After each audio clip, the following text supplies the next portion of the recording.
Hello, this is Georgia Rowley, and I'm with Tatiana Hernandez and Michaela Young, and welcome back to TSL. Today we are talking about the Boston Marathon, Tiger Woods winning Masters again, and Russell Wilson with his new contract. So how do you two feel about baseball starting off this week? Well, it was great yesterday because the Yankees won to 0-8. Cry me a Let me say it again. Okay. 0-8. We heard you the first time. And We heard you. The Red Sox was off their game today. Hey. They were off their game, but they're coming back. I know my team, and I know that they're gonna produce great this season. I believed. I see the passion with you, Michaela. You know, they're a little tired after winning. Understandable. A whole championship. I would be tired too. Yeah, the Yankees had their same moment. I'm happy the Yankees won as a New York person. Yeah, Georgia, you better. Who am I working with? Your classmates. No, I need to switch. No.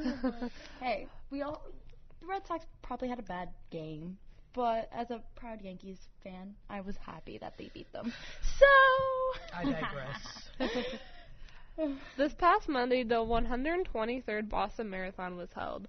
Lawrence Kurimano from Kenya beat two-time Boston winner Leslia Denisia from Ethiopia by 2 seconds. Denisia won the marathon in 2013 and 2015. According to race statistics, this is the closest finish in the men's race since 1988.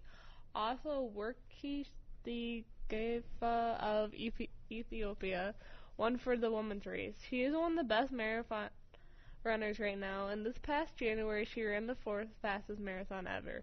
Right behind her, the 2017 champion Edna Kiplagat from Kenya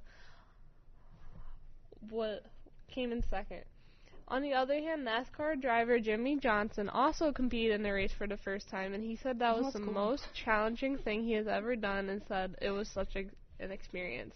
The race went well overall, and the weather cooperated for the day.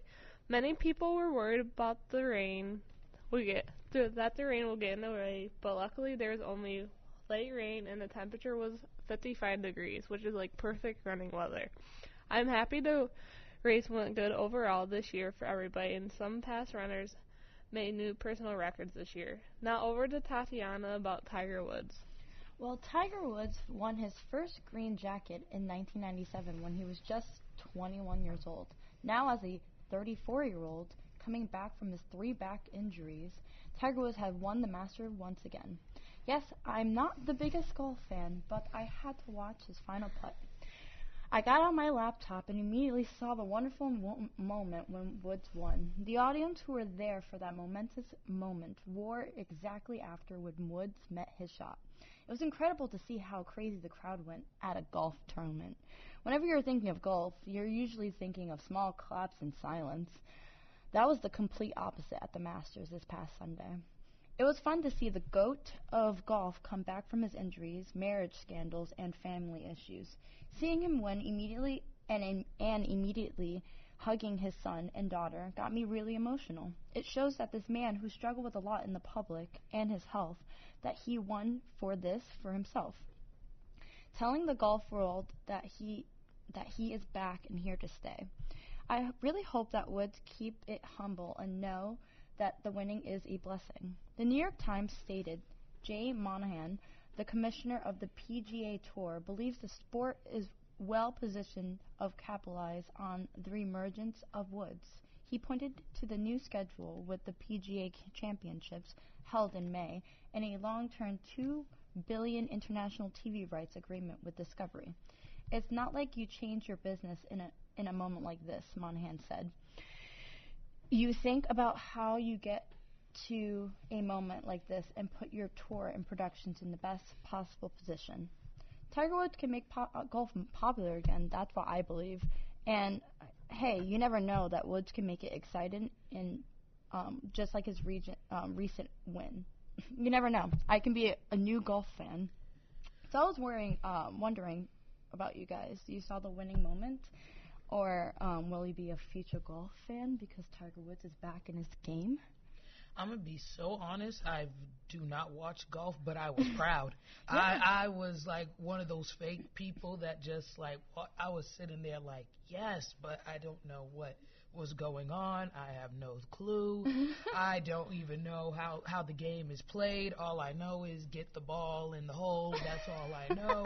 And the lowest score. Exactly. That's all I know. But I was immensely proud. If that makes anything. I don't really pay attention to golf, so. Yeah, me either. But like that moment was incredible, and it's just like a historical moment again. And I think a lot of people were saying as well the fact that he was so good at a young age, then he kind of fell into a couple of like problems as usual. You know, when you're a big player and a big star at a young age, you know, you're not supposed to be perfect, and it's unrealistic for them to be perfect throughout their whole life. And then for him to come back and like get his 5th Masters, I think that's where everybody was so proud about it, and everybody was so. That's where I found, because I remember when he was going through it and through his divorce and that whole scandal issue. That was his downfall. Exactly. And now just seeing this makes like everyone in the golf like world really happy that their like GOAT is back. When he started tearing up, I was like, ooh. Yeah, right. Keep it together. It was just so beautiful. Exactly. Well, Michaela, it's your turn to talk about Russell Wilson. So, more money, no problems? This is how I would picture Russell Wilson is currently feeling after signing his $140 million contract extension with the Seattle Hawks on Tuesday. The contract not only includes a $65 million signing bonus, but is making the 30-year-old quarterback the highest paid player in the NFL. Wilson has been with the Seattle Seahawks since 2012 when he was selected in the 3rd round, 12th pick of the 2000 NFL draft. The contract was for a 4-year extension and will have Wilson playing with Seattle throughout through the 2023 season. Where the interesting part of this comes is that Wilson and his manager, Mark Rodgers, gave the Seahawks a deadline to give him a response for the contract. Therefore, the deal was apparently finished after 4 days of negotiations. Personally, I'm a bit surprised with the amount of money given to him. I think I was pretty surprised, but I do understand his worth and what he has done for the franchise over the past years. Being a 5-time Pro Bowler and making 2 back-to-back Super Bowl appearances and winning Super Bowl 48, he has proven his value to the Seahawks. That Super Bowl honestly was when I found out who the Seahawks were truly about, and they didn't disappoint. Same, honestly. And they didn't disappoint. Beating the Denver Broncos 43-8, that was a Super Bowl that I remember going and telling everyone if they didn't place a bet on the Broncos, they were losing their minds. I remember watching that game. It was a good game. Yeah. As some fans were speculating a trade, Wilson has made it clear that he loves Seattle and he sees himself living and thriving in there. When catching up with Seahawks head coach Pete Carroll, he says Russ been a huge factor in everything that has happened, and this allows us to stay on track with continuing to push to find that consistency. He goes on to say Russell is a unique player, a unique competitor. It's rare that he's just so constantly connected to competing and battling. I can attest to Russell being a beneficial add-on to not only the franchise but his community. His countless hours donating time, money, and simply helping the youth today, he truly has played a part in the team player he is today. Let's just hope the money will keep him healthy to play till 40 like my favorite quarterback, the GOAT himself, Tom Brady. Which yesterday was the day Patriots took a chance. I'm surprised that you're not talking about that. I was so tempted to talk about it, but I said I think the class is tired of me talking about New England Patriots, but I had to mention it some way. Yes, yesterday was the day that the New England Patriots selected the GOAT. But, however, in other news, well, folks, that's all I have today. I'm Michaela Young. In behalf of Tatiana Hernandez and Georgia Rowley, we are TSL, and see you next time. Bye-bye.